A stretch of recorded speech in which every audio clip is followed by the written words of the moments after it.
When Thomas puffed along his branch line, he always looked forward to something special. The sight of the river. As he rumbled over the bridge, he would see people fishing. Thomas often wanted to stay and watch, but his driver said, every time he met another engine, he would say, but they all had the same answer. Thought Thomas. One day he stopped as usual to take in water at the station by the river. Out of order, said Thomas. Said his driver. They found a bucket and some rope and went to the bridge. Then the driver let the bucket down to the water.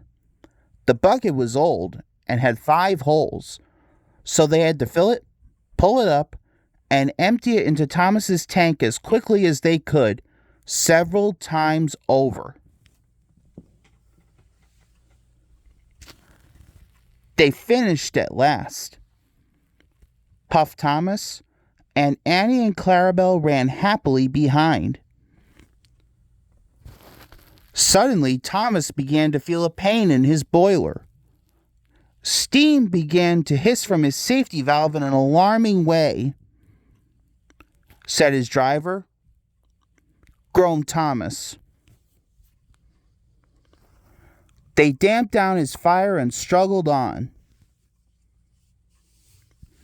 Thomas hissed.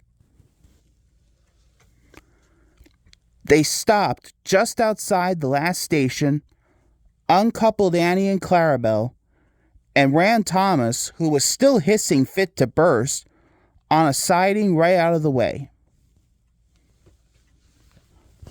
Then, while the conductor telephoned for an engine inspector, the driver found notices in large letters which he hung on Thomas in front and behind. Danger. Keep away. Soon the inspector and Sir Topham Hatt arrived. They said. The driver told him what had happened. Said the inspector.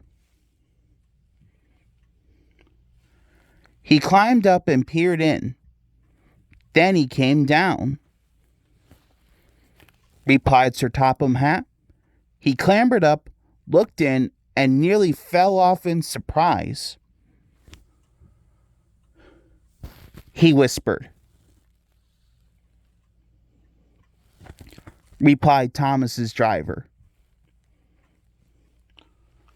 They all took turns at fishing in Thomas's tank, while Sir Topham Hatt looked on and told them how to do it. When they had caught all the fish, they had a lovely picnic supper of fish and chips, said Sir Topham Hatt. Replied Thomas sadly.